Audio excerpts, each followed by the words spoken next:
Bonjour, j'ai le plaisir d'être avec Philippe Reynaud. Alors Philippe Reynaud, vous êtes professeur de sciences politiques à l'université de Paris-Panthéon-Assas, Paris 2. Vous enseignez la philosophie politique, vous êtes membre du comité de rédaction de la revue Commentaire et vous avez également obtenu le prix Alexis de Tocqueville en 2014. Et vous venez de publier aux éditions des Clés de Brouwer Emmanuel Macron, une révolution bien tempérée. Un livre qui donne une photographie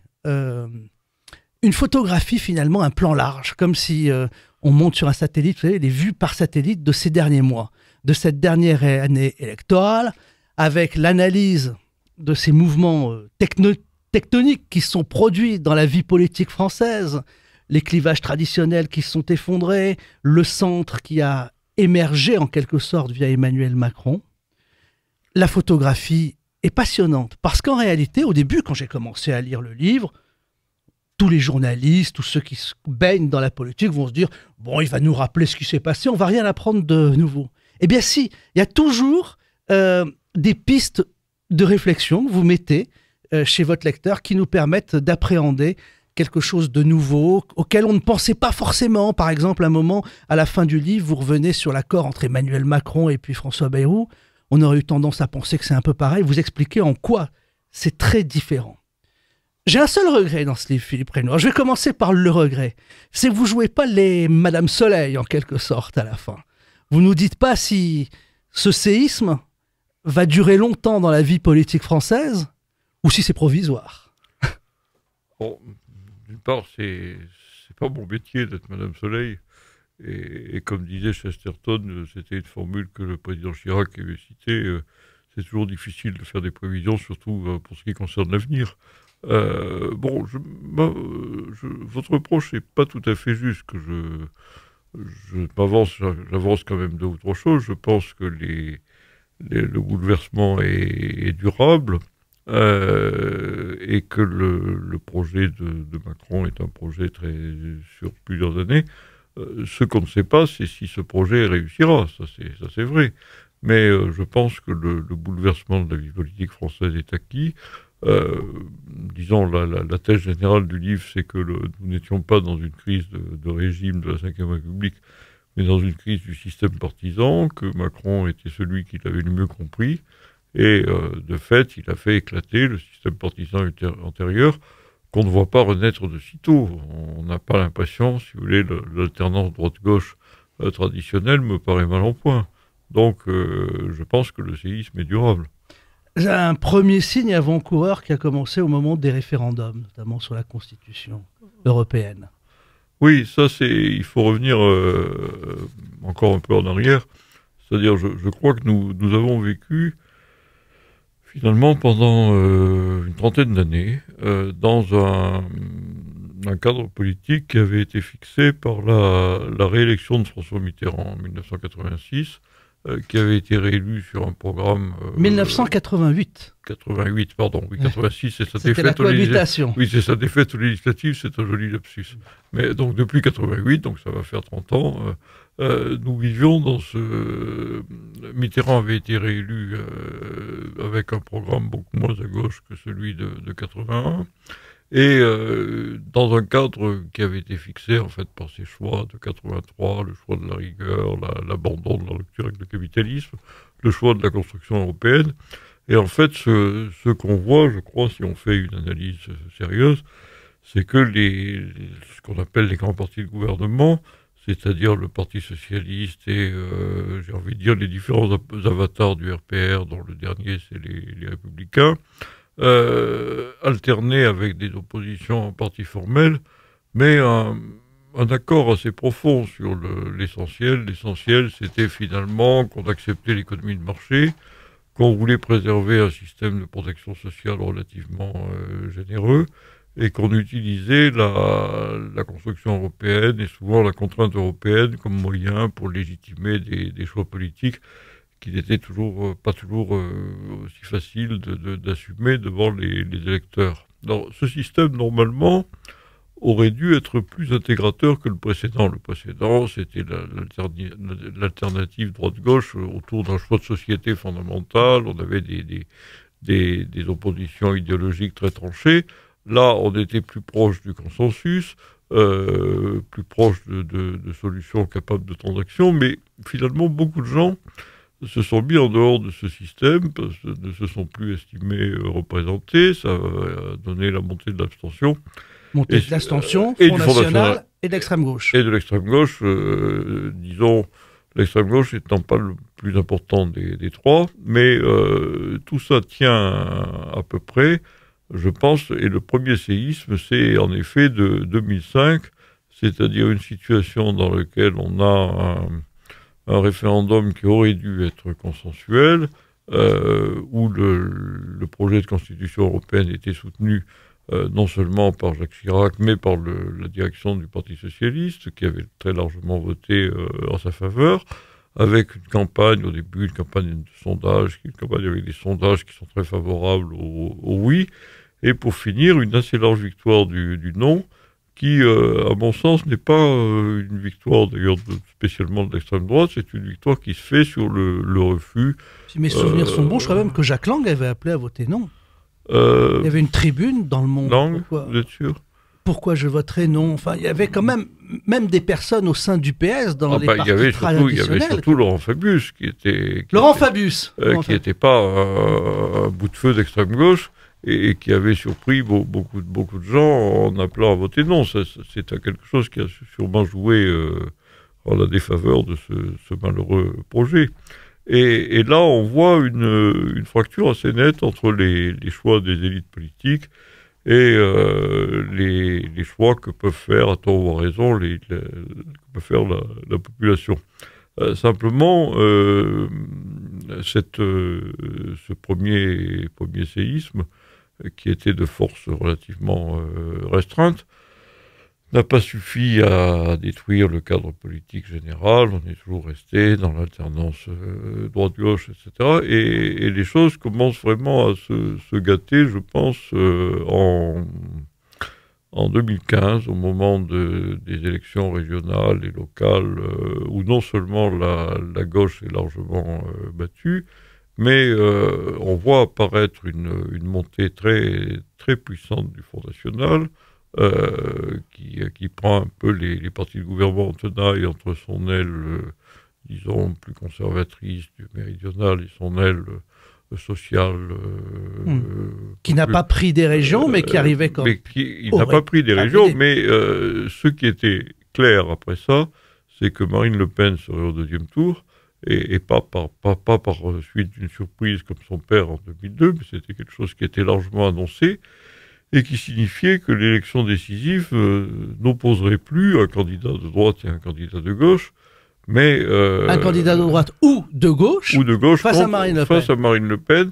Et c'est ça, je crois, ce paysage très, très troublé qui a engendré, à mon sens, un certain affolement dans les partis traditionnels et dans leur base électorale la plus solide, et dont, je crois, Emmanuel Macron a été le premier, et pendant longtemps le seul, à comprendre les véritables enjeux. Alors il a proposé une offre politique nouvelle qui consistait finalement à rompre avec le système partisan, mais d'une certaine manière pour conforter les choix fondamentaux qui avaient été faits par la gauche et la droite depuis les années 80, qui n'a pas remis en cause l'économie de marché, le maintien d'une certaine protection sociale et l'Europe plus que jamais. Donc ce qui fait d'ailleurs que les critiques extrêmes qui le présentaient comme le candidat du système n'avaient pas entièrement tort. Simplement, sa force, c'était que, en même temps, si je peux me permettre, il était le candidat. Il était le candidat de la continuité par rapport à des choix fondamentaux qu'il acceptait clairement, et le candidat de la rupture dans l'organisation politique et dans l'organisation de la vie politique. Je crois que c'est ça qui a été un pari très audacieux et qu'il a largement remporté. Alors Philippe Reynaud, je rappelle que vous êtes professeur de sciences politiques à l'Université de Paris 2 Panthéon-Assas. On parle de votre livre Emmanuel Macron, une révolution bien tempérée. Comment se fait-il que les dirigeants des deux grands partis, à savoir le PS et les Républicains, ou l'UMP à l'époque, n'aient rien vu venir et qu'ils étaient tous convaincus qu'il fallait être deuxième après Marine Le Pen pour remporter cette présidentielle. Et que tout serait très facile. Est-ce qu'ils étaient... Je pense que c'est pas seulement les dirigeants qui étaient convaincus de ça, mais c'était les militants, les adhérents, et je dirais la frange la plus politisée des électeurs. Et là, je pense qu'il faut tenir compte de la chronologie qui est importante. Le point de départ de la campagne électorale, ce sont les primaires de la droite. Vous dites si Alain Juppé avait gagné, tout aurait changé, peut-être. Disons que, pour le coup, si Alain Juppé avait gagné, on aurait eu, je pense, une politique assez proche de celle que mène Emmanuel Macron. Et peut-être même avec le même Premier ministre. Sait-on jamais. C'est effectivement quelque chose qui est tout à fait envisageable, mais une politique pas tellement différente, mais dans un cadre institutionnel très différent, et où là, je pense que ce qu'on aurait eu, presque nécessairement, ça aurait été non pas un grand parti central gouvernant, mais un parti de droite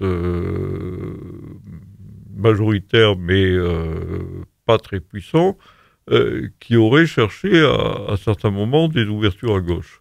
Avec des gens comme Manuel Valls. Qui auraient été assez facilement convaincus, à mon avis, de cela. Je crois d'ailleurs que dans certains milieux du Parti socialiste, c'est une hypothèse qu'on envisageait sans crainte excessive, en se disant qu'avec non pas, comme on dit souvent, une dose de proportionnel, mais une bonne dose de proportionnel, on pouvait aller vers des changements importants, mais qui n'étaient pas ce que nous avons vu. C'est-à-dire qu'on aurait eu peut-être l'éclatement du Parti socialiste, c'est pas impossible, mais pas cette situation dans laquelle le Parti socialiste est exsangue et la droite marche un peu, marchait un peu jusqu'à une date récente comme un canard sans tête. On revient sur ces primaires, ça c'est important. On a vu lors des premières primaires de la gauche, avant François Hollande, que les électeurs de gauche se sont montrés très rationnels. Ouais. Ils ont mis en tête des premières primaires à gauche le candidat le moins à gauche, celui capable de gagner vers le centre. Oui. Et après, on a pris cet enseignement des primaires que les électeurs d'un camp ne seront pas des jusqu'au-boutistes et vont placer celui qui sera le plus apte à collaborer avec l'autre parti de l'échiquier. Mais on a vu dans ces primaires, à droite comme à gauche, tout le monde a été jusqu'au-boutiste. Oui, mais je pense que l'explication principale, bon, bien entendu, il y en a quelques autres, mais c'est que le fait qu'on était certain que Marine Le Pen était au deuxième tour changeait complètement les données et les raisonnements. D'abord parce que, il n'y a pas beaucoup de lois en sciences politiques, et elles sont toujours un peu approximatives, mais disons dans les régularités qu'on constate souvent, c'est que dans des affrontements dans un scrutin majoritaire, il n'y a pas toujours, mais le plus souvent, une prime à la modération. Parce que les deux blocs qui s'opposent sont de dimensions comparables et que les électeurs les plus modérés, c'est eux finalement qu'il faut gagner. Alors c'était nettement, à mon avis, le cas dans la configuration de 2012, parce que tout le monde savait bien qu'au deuxième tour, on avait Hollande et Sarkozy, on avait le candidat socialiste et Nicolas Sarkozy. Donc là, le calcul des électeurs socialistes a été le bon. En 2017, on était dans un cas de figure entièrement différent, puisque si on était sûr que Marine Le Pen était au deuxième tour, on était sûr que le candidat qui serait en face aurait déjà la prime à la modération, quoi qu'il fasse.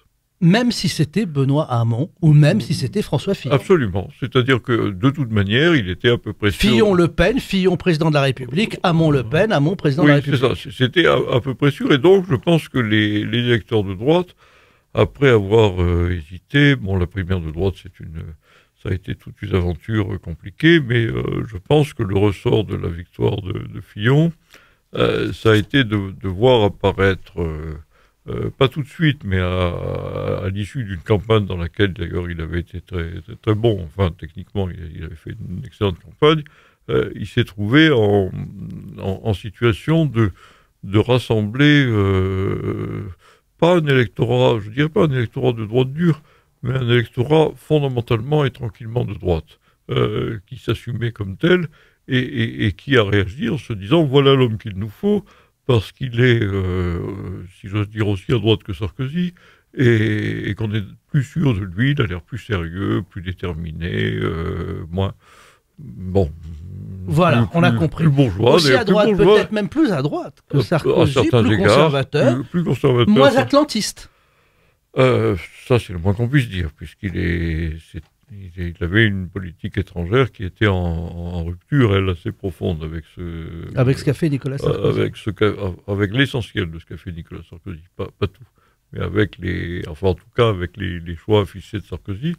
Et le choix de la droite était pas absurde, puisque il semblait que les socialistes étaient écartés du pouvoir de toute manière, mais ça a conduit François Fillon, indépendant même de ses problèmes ultérieurs, à mon avis, à développer une offre politique qui était trop à droite, parce qu'il ne prenait pas au sérieux la possibilité qu'émerge quelque chose d'autre. Est-ce qu'il a vraiment développé une offre politique trop à droite, ou est-ce que ses adversaires ont caricaturé une offre politique trop à droite? Je vais prendre un exemple concret là où il a été très caricaturé sur l'affaire de la protection sociale.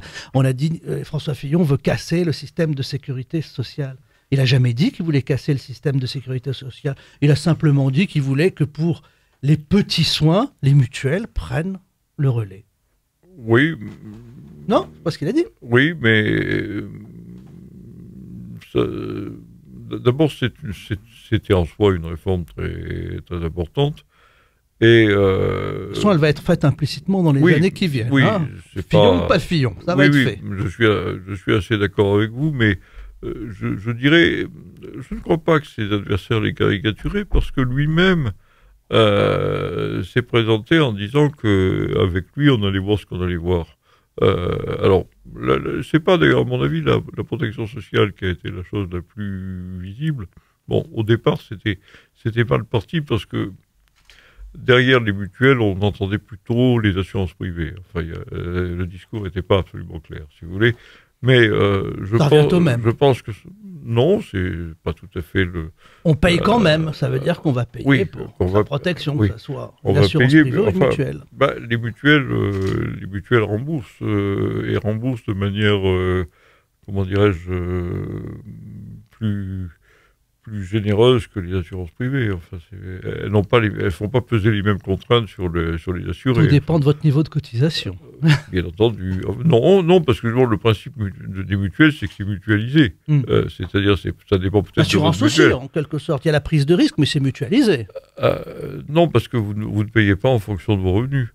Dans le propre d'une assurance, c'est d'ailleurs pour ça que les catégories qui ont des revenus supérieurs sont favorables à l'assurance et pas les autres. Ça fait partie d'ailleurs du contrat de redistribution des revenus depuis longtemps, et je pense que Fillon a joué de manière assez peu à droite avec ce symbole, et d'autre part, il me semble que l'insistance assez peu à droite, oui, oui. Et pas assez peu à droite. Assez maladroite. Voilà, assez maladroite. Oui, vous avez raison. Nous ne sommes pas à l'écrit, nous sommes dans un oral. Mais il me semble que l'insistance sur la nécessité de supprimer 500 000 fonctionnaires est quelque chose qui est apparu comme un peu provocateur, un peu excessif. Vous allez voir avec le plan Action publique 2022. Puis après, on nous fera un plan Action publique 2027. On va arriver peut-être... oui, mais 2022, 2027... On va arriver au même chiffre. 2027, c'est... 2022 est annoncé, 2027, c'est moi qui l'imagine. Oui, mais ça n'est de toute manière pas la même chose. C'est-à-dire, si vous annoncez une réforme de l'emploi public, c'est probablement plus radical que la suppression sèche de 500 000 fonctionnaires, mais ça n'a pas l'aspect... comment dirais-je, brutal, comptable, sans nuance. Et rappelez-vous, un de ses arguments, c'était de dire, voilà, Juppé manque d'énergie, il ne veut supprimer que 200 000 fonctionnaires, 500 000 c'est beaucoup mieux, alors on se demandait pourquoi pas 600 000 ou 1 million, enfin, je trouve qu'on était et on était en plus dans un style général qui était très conservateur sur le plan des mœurs, sans être, d'ailleurs là aussi il a été beaucoup caricaturé, ça je vous l'accorderai. Avec sens commun. Je vous l'accorderai facilement, mais le ton général était quand même plus à droite que la moyenne des candidats de droite habituels, et du coup je pense que chez les socialistes, là le raisonnement des électeurs n'a pas du tout été le même, c'est-à-dire que je ne pense pas que les électeurs socialistes, enfin plus exactement les électeurs de la primaire de gauche, qui justement en grande partie ne sont pas les électeurs socialistes. C'est ça qu'il faut voir, c'est que le Parti socialiste a créé a joué les apprentis sorciers en faisant appel à un électorat qui n'était pas le sien, tout simplement, qui était et dont une bonne partie a voté contre le Parti socialiste, enfin du moins contre l'équipe sortante. Mais là, je crois que chez la majorité des militants, il s'agissait plutôt de se faire plaisir en votant pour un candidat qui allait peut-être être battu, mais qui au moins n'aurait pas fait de compromis avec le social-libéralisme, etc. C'est pour ça que je parle à propos de Hamon du choix de la défaite. Mais c'est une interprétation, bien sûr. Alors Philippe Reynaud, on parle de votre livre Emmanuel Macron, une révolution bien tempérée aux éditions d'Exclé de Brouwer. Vous revenez sur le Front National avec finalement les impasses du lepénisme, c'est le titre de l'un de vos chapitres, impasses du lepénisme qui est finalement pas lié au débat catastrophique du second tour de la présidentielle, qui est plutôt lié, j'allais dire, au positionnement politique de Marine Le Pen ou à l'absence de positionnement politique de Marine Le Pen très clair vis-à-vis de son électorat. Ce gaucho-lepénisme social qui lui coûte cher. Moi, je pense, si vous voulez, que le débat de la présidentielle a quand même beaucoup compté parce qu'il a fait apparaître des insuffisances, des insuffisances personnelles peut-être, mais programmatiques certainement, qui étaient déjà là. Je crois que l'impasse du lepénisme, c'est la contrepartie de ses succès apparents. C'est-à-dire que je pense que la ligne qui a été défendue par Philippot, qui était vraiment attachée à son nom, avait deux aspects distincts et dans l'esprit de ce dirigeant complémentaire. Le premier, c'était de rompre avec le côté, comment on dit, sulfureux et caricatural, très très extrême droite d'avant-guerre de Jean-Marie Le Pen, qu'il fallait abandonner. Avec la première chose et la plus importante sur le plan même de la communication politique, c'était l'abandon clair de l'antisémitisme qui imprégnait les paroles du père Le Pen. C'est ce qu'on a appelé la dédiabolisation, visant à faire apparaître le parti comme les autres, etc., etc.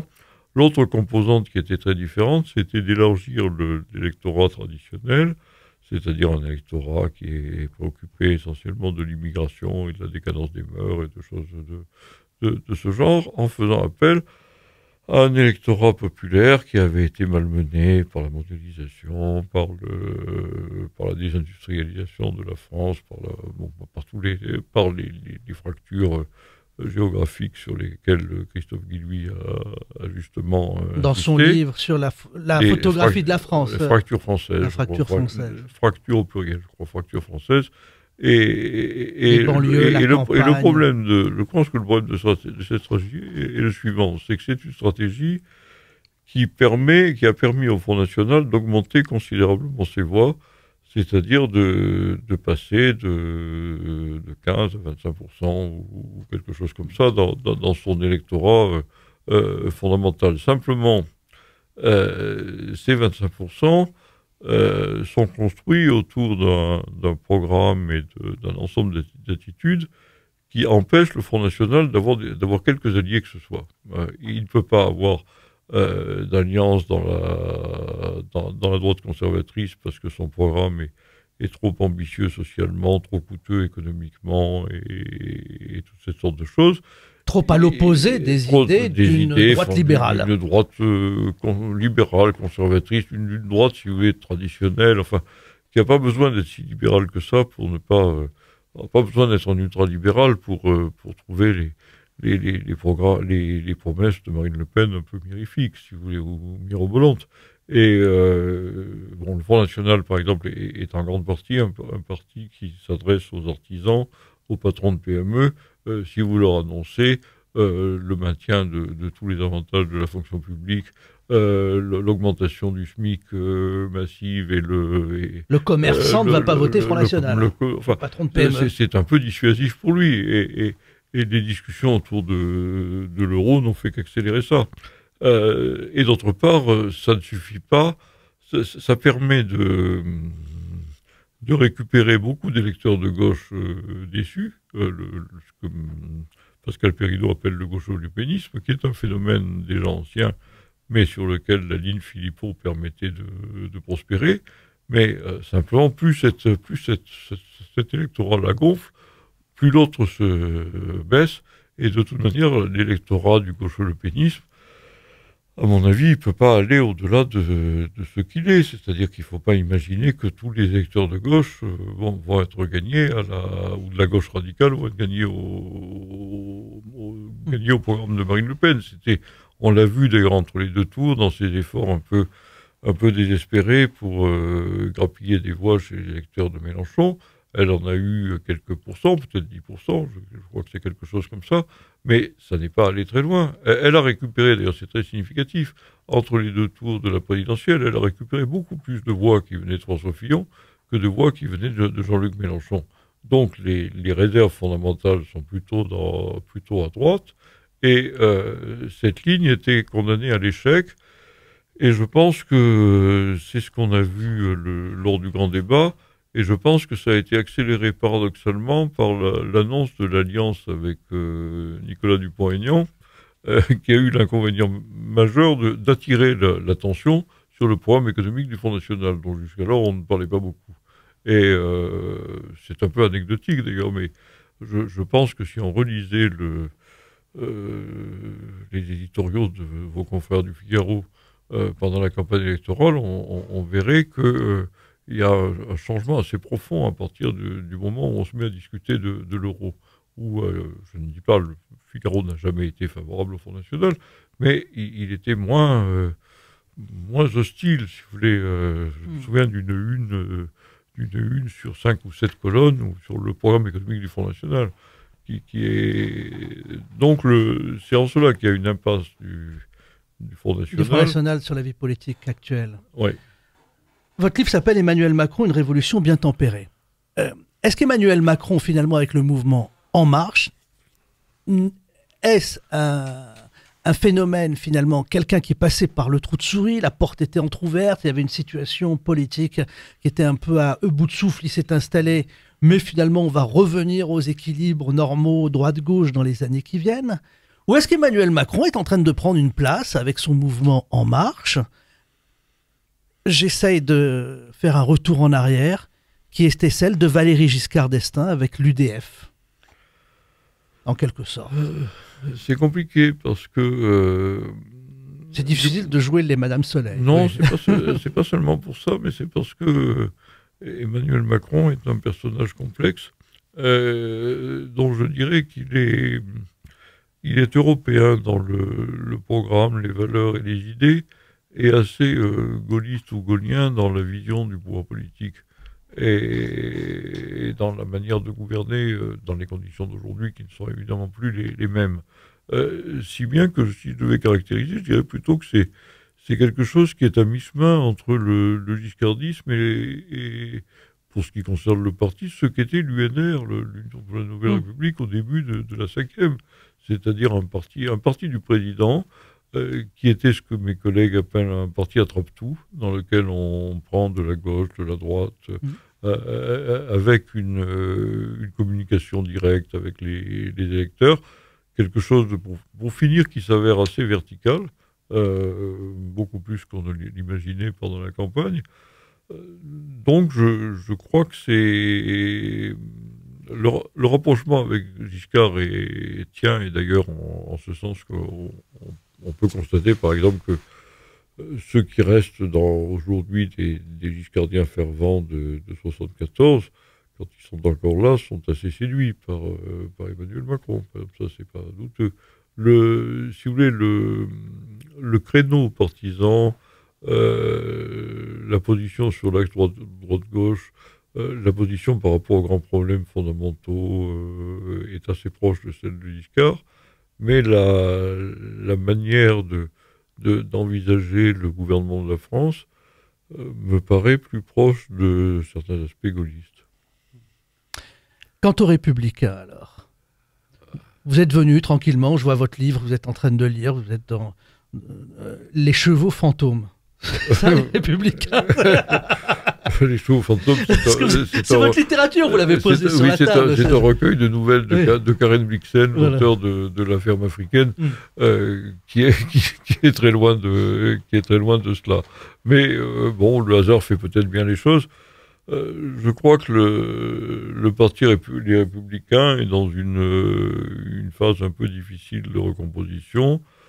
Son jeune chef a choisi une ligne qui est assez compréhensible, c'est-à-dire qu'il considère que être dans l'opposition. Il faut être dans l'opposition et que il considère que l'OPA d'Emmanuel Macron sur la droite finira par échouer. Je crois que c'est ça son idée fondamentale, finira par échouer, pas tellement sur des problèmes de politique économique, mais que sur des problèmes de valeurs, d'identité, etc.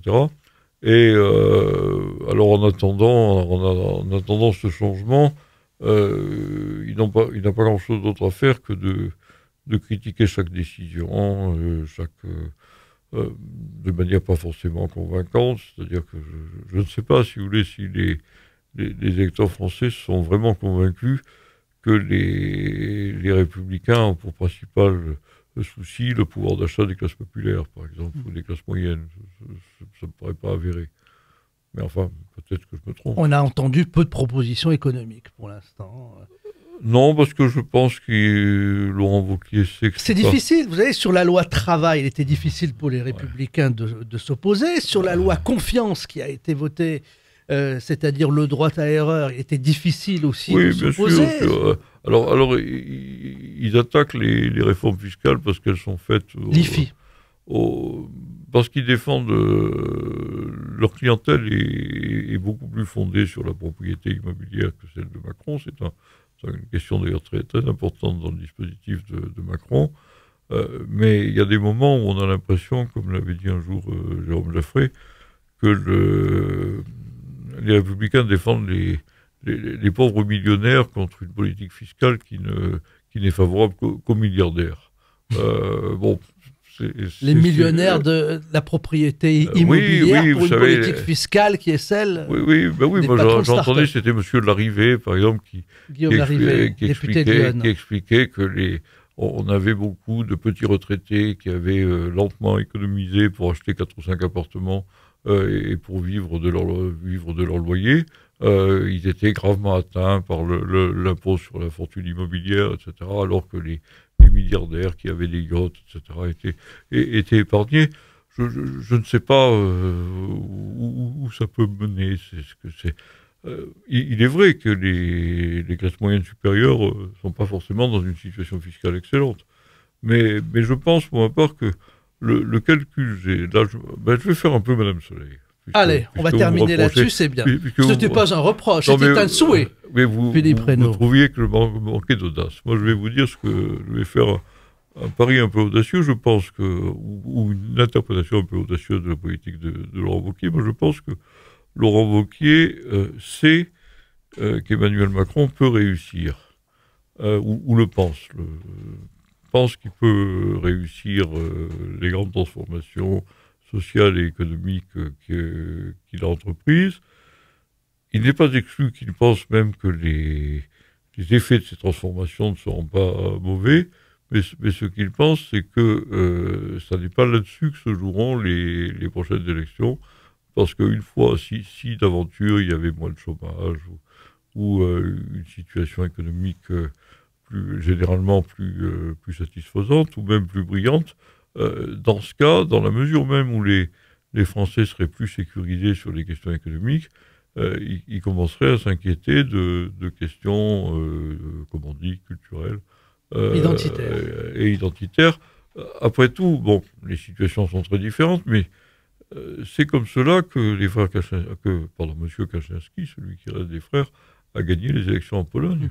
La Pologne, quand le parti au pouvoir est arrivé aux affaires, se portait très bien. Elle était gouvernée par des forces, disons, de type libéral, centriste, européenne, qui avaient bien fait leur travail. Le pays avait une situation économique bonne, et ça n'a pas empêché la défaite électorale de ces sortants. Je pense que M. Wauquiez peut raisonner sur une hypothèse de ce genre.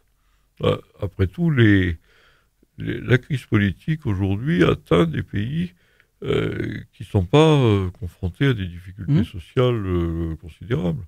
Je crois qu'on a trop pris l'habitude d'expliquer les malaises politiques français exclusivement par les chiffres du chômage. Les chiffres du chômage. Merci Philippe Reynaud d'avoir accepté mon invitation sur Cœur News. Vous êtes professeur de sciences politiques à l'université Paris 2 Panthéon-Assas. Vous enseignez la philosophie politique. Ça doit être passionnant pour vos étudiants, surtout en ce moment où la stratosphère politique a beaucoup changé. Voilà, depuis. Oui, mais l'enseignement ne porte pas sur les élections actuelles. Oui, je parle de la stratosphère. Oui. Vous êtes membre du comité de rédaction de la revue Commentaire. Vous avez également publié L'Esprit de la Ve République. Vous avez obtenu le prix Alexis de Tocqueville en 2014. Et Philippe Reynaud, vous publiez aux éditions DDB, Desclés de Brouwer, Emmanuel Macron, une révolution bien tempérée, l'analyse politique de l'année électorale 2017. Et puis aussi en 2018 avec une perspective, une mise en perspective. Merci, à bientôt Philippe Reynaud. Merci.